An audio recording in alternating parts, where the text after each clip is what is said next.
Hey guys, I hope everyone's day is going well. Today, I'm going to be taking a look at the Mowl Obession. This is a very interesting undersized organic yo-yo, and I'm super excited to be talking about this. So without any further ado, let's jump right in. Okay, so first things first, I gotta give a quick shout out to Kenta Kushiro and Mowl for making this entire video possible. They sent me this yo along with 3 other yo's, which I'll be reviewing a little bit later, and I'm super thankful for them. All of their links and contact information will be in the description down below, so be sure to check them out. All right, so what is this yo-yo, the Mowl Obession, all about? I'm gonna first show you guys the specs of this yo-yo, and then we're gonna dive into the design and all the different aspects of the yo-yo.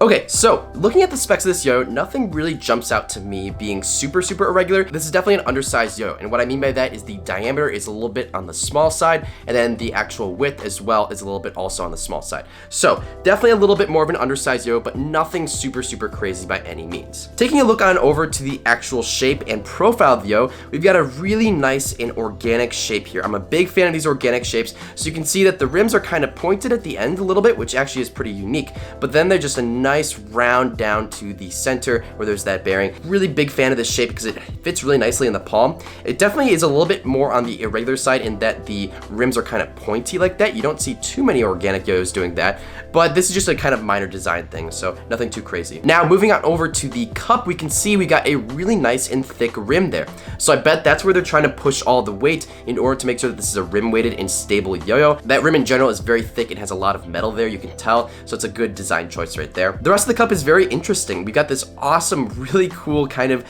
engraving and artwork. Like I said before, Mowl is known for its artwork and designs, and this yo just looks absolutely amazing. So you can see that awesome engraving. It's very cool. It's also worth mentioning that this is actually a fade colorway. It's really interesting. It kind of goes from this nice lavender to a deep purple. It may be a little bit hard to see in the camera, but this is a really cool colorway. It looks awesome. The center of this yo is pretty standard, but it's just this little flat button in the very middle. You can see it rises up just a little bit. I think that's going to add a bit more center weight to kind of balance out that rim weight, so another great design choice there. So in general, the shape and design of this yo is excellent. It's an undersized organic yo-yo with some kind of pointy rims, which is definitely a little bit more on the unique side, but it fits nicely in the hand. It feels super stable, and it's got some big rims right there. All right, and so now what you guys have all been waiting for, how does the Mowl Obession actually play on the string? In general, I found this to be a little bit more of a floaty yo-yo. I didn't feel like it was super overbearing or overpowering on the string at all. I actually found it to be dancing along the string very nicely.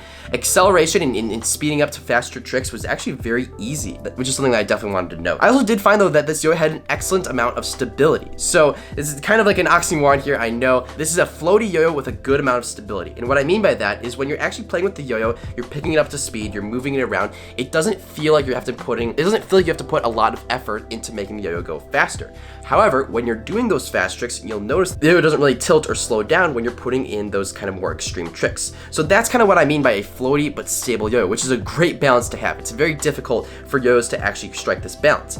I think the reason for this is because the design is kind of more in that organic realm with the kind of curvy rims, but they got a ton of rim weight right there and also a very nice button in the middle to balance out that rim weight. So that's kind of how we're getting this really unique feel. Since this is an organic yo-yo, I found that this yo-yo was a ton of fun to play with. I'm a big fan of organic yo-yos because they just feel very unique, fun to play with, and just overall very satisfying. This yo was no exception. It was very fun to play with, very satisfying to throw down each and every single time, so I was a big fan of that. I found binds with this yo to be exceptional. I'm a big fan of how Mowl structures its response system. I've always enjoyed kind of how their yo-yos bind, and this yo is no exception of that. It felt phenomenal. I was getting very consistent regens and very secure binds, so they felt really satisfying when I was doing them.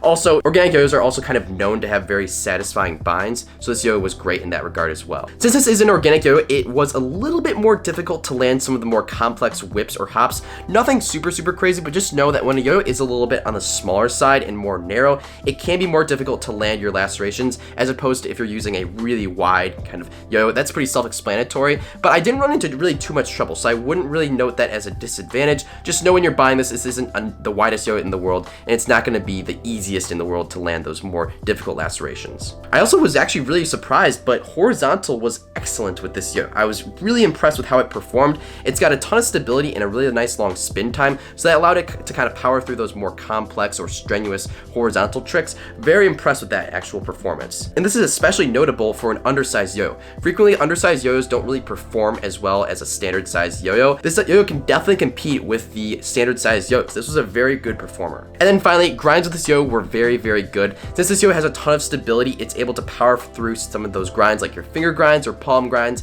Talon grinds were also excellent since there's a nice little ridge there to kind of connect in.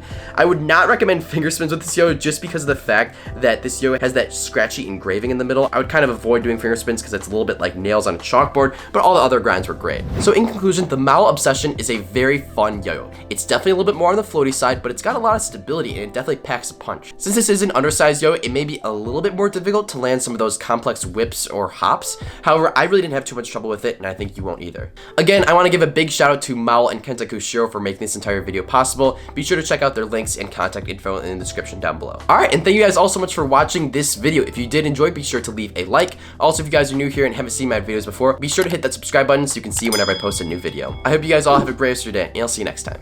Peace.